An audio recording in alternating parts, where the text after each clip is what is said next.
भाइयों और बहनों, आज संविधान पीठ के दो अत्यंत महत्वपूर्ण निर्णय आए हैं। संविधान पीठ ने विस्तृत रूप से सब अपने निष्कर्ष लिखे हैं कारणों के साथ। महाराष्ट्र के विषय में जितने भी मूल मुद्दे हैं कानून के, वो हमारे पक्ष में हुए हैं। राज्यपाल का निर्णय गलत है। उन्होंने ऐसे तथ्यों को देखा जो नहीं थे वहां पर, जो वो नहीं देख सकते थे। राज्यपाल का निर्णय को गलत करार किया गया। स्पीकर का निर्णय, जिन्होंने किसी और की व्हिप को ऊपर आधार पर अपना निर्णय किया, उसको गलत माना है। व्हिप गोगावले के नियुक्ति को गलत माना है।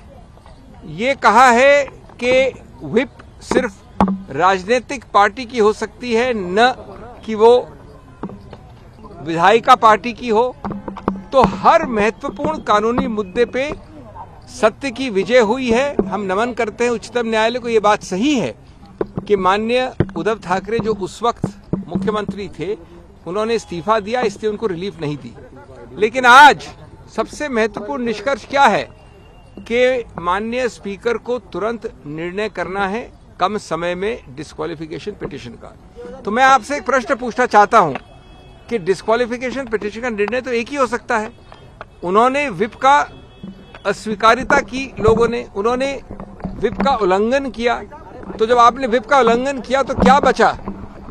माननीय स्पीकर को तुरंत उस आधार पर डिस्क्वालीफाई करना चाहिए और इसी से न्याय होगा, सत्य की विजय होगी।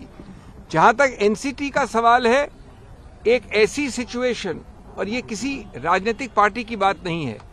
कल कांग्रेस होगी, आज आप है, कल बीजेपी होगी।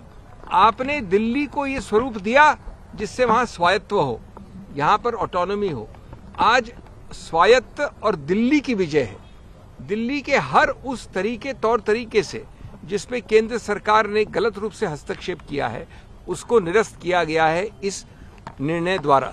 और इसमें हर पक्ष में कोई सिंगल ऐसा पक्ष नहीं है, मुझे सौभाग्य था इसका दलील करने का, और कोई हमारा ऐसा पक्ष नहीं है जिसको मना किया गया हो। मैं समझता हूं कि जो सर्विसेज हैं, जो यहाँ के काम हैं, अब बिना अवरुद्ध होने के, बिना उल्लंघन के, बिना विलंब के, बिना तू में आरोप प्रत्यारोप के जल्द होंगे, क्योंकि इसका फायदा है नागरिक दिल्ली का।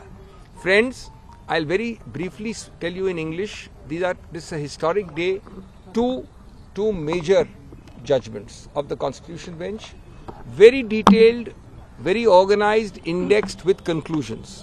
As far as Maharashtra is concerned, every major substantive finding has been in favor of the side we were representing. The governor's decision is wrong because it is based on irrelevant considerations. The speaker's recognition is of the wrong whip. The whip has to be by a political party, not a legislature party, etc., etc.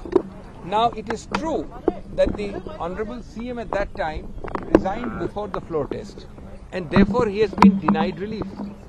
But the point of the matter is different. The point is there is a specific direction that disqualification petitions pending must be decided expeditiously. I want to ask myself, as a student of law, the Honorable Speaker must necessarily decide the disqualification petitions by holding these persons to be disqualified, for the simple reason that they have acted contrary to a whip. The whip is of the political party, not the Eknath Shinde faction in the legislature. And if that whip is violated, how is it that for one day the Honorable Speaker can delay that decision? I think it's a victory for the people of Maharashtra. It's a victory for justice. It's a victory for the Constitution. It's a victory for the sovereignty of the legislature, its elected representatives, the 10th schedule. We hope and trust that the Speaker will not delay because of partisan political reasons and will decide very quickly. As far as NCT is concerned, it is an even more significant judgment. It is ultimately a victory for Delhi, for autonomy. You made Delhi for what reason? You made Delhi with autonomy because you wanted to give it a status. It is not merely a union territory. It is a union territory with a special constitutional status not available to other union territories. Now this judgment on every count, has made it clear that barring the 3 prohibited excluded areas, in all other areas, the LG must act on the aid and advice of the state government. I hope and trust that the unnecessary pinpricks, and this is not about party A or party B. Tomorrow the BJP may be in power in Delhi and not in the centre. Tomorrow the Congress, tomorrow the AAP. It is a victory for Delhi, because if the central government unnecessarily pokes its nose, delays matters, obstructs matters, creates a daily situation of argument and counter-argument, then who suffers? The people of Delhi suffer. This is a judgment in favor of the people of Delhi, and I welcome every legal count of it.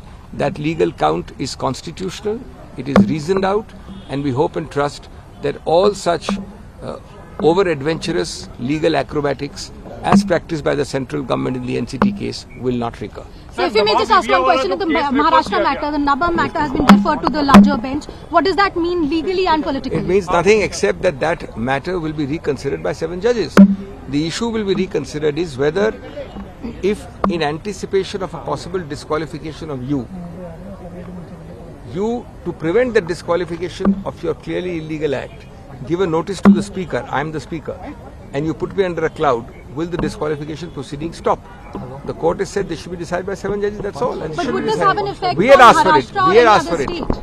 Obviously it will have an effect across the country, but the point is Maharashtra decision has been given separately, irrespective of when the Navam Rebia matter is decided. The learned speaker must decide disqualification petitions pending before it immediately.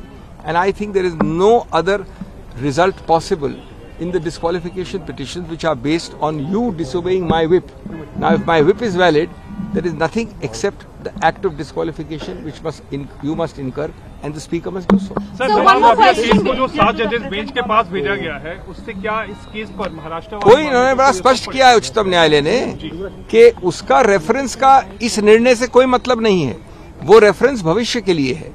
इस निर्णय के लिए उन्होंने आदेश दिया है कि माननीय speaker तुरंत जल्द से जल्द डिस्क्वालिफिकेशन पिटीशन निर्णित करें, बल्कि यहां तक भी बोला है कि ईसी के पेंडेंसी के कारण भी डिस्क्वालिफिकेशन पिटीशन को रोकने की आवश्यकता नहीं है।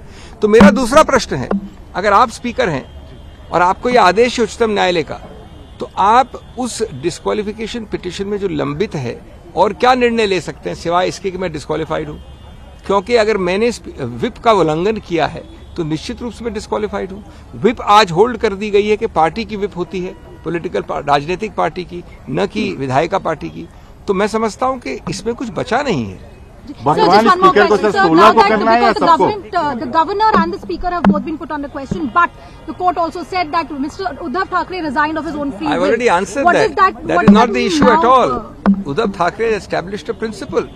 I am saying the disqualification must now follow as day follows night and as night follows day. And if these people are disqualified, what is the government? Secondly, what is the moral right of this government to continue for 1 minute more? Finding is against your governor, finding is against your speaker, finding is against your wrong actions, finding is against the recognition of the whip, finding is against the political party mistake you made about the whip. Then what is every moral, political, emotional, legal ground is held against you? It's a different matter that he has not been restored. That doesn't matter. If the disqualification petitions are decided according to law and there can be only one result in view of the whip decision, then all these MLAs are disqualified. So, speaking politically instead of legally, करना होगा या पूरे